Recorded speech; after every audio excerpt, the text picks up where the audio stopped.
what we're seeing, what we're hearing, and kind of what we're thinking about why the move was made with KW. Yeah. I think I learned a lot from Grok. He's quite knowledgeable.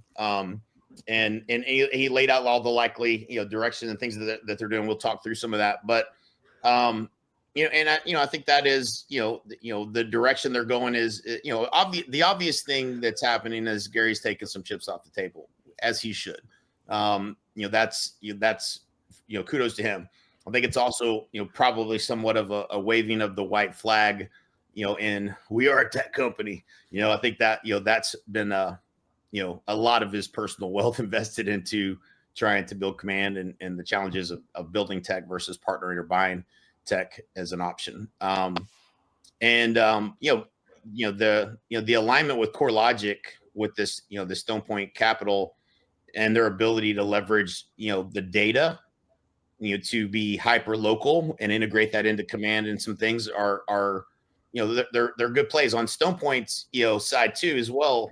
They learned a lesson, and when they invested into, I think it was Homes Point. Homelight. No, it wasn't Homelight. It was I saw that too. It was a mortgage company they invested in, and they invested at the peak of all refinances, and they just couldn't. The valuation at the time they entered was with the wrong timing, probably.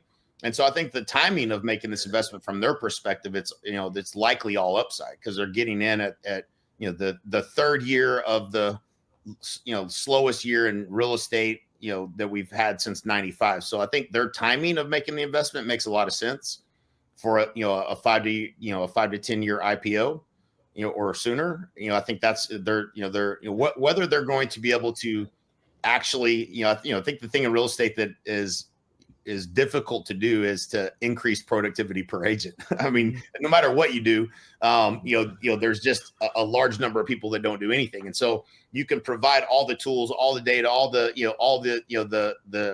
pizzazz, but integrating that into, an agent's daily workflow is super difficult. So, they're going to get a natural increase in valuation just from the uptick of the market over the next 5 years. So that all makes sense.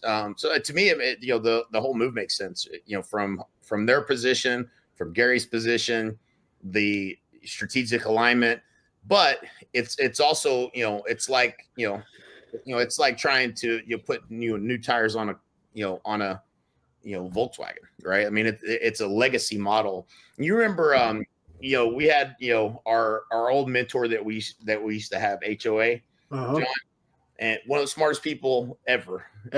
Brilliant dude, brilliant, and wicked smart in so many ways. And he always made a comment that he said that disruption in the brokerage industry will come from it won't be, you can't innovate on your current legacy model of franchise, for instance.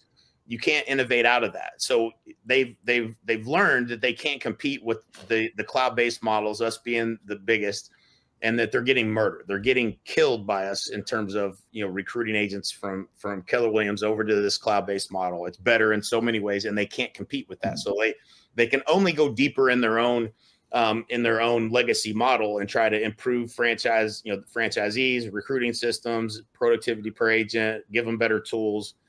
But they're really on a sinking ship as it relates to the future of real estate being, a tech-enabled or tech-focused brokerage, cloud-based. The efficiencies that are gained by that allow you to just do things others they're never going to be able to do. And so, so that, it's, on one hand, I understand why they did it. Probably the best move they could have made. On the other hand, they're organizing chairs on the Titanic is kind of the viewpoint I take on it. Yeah.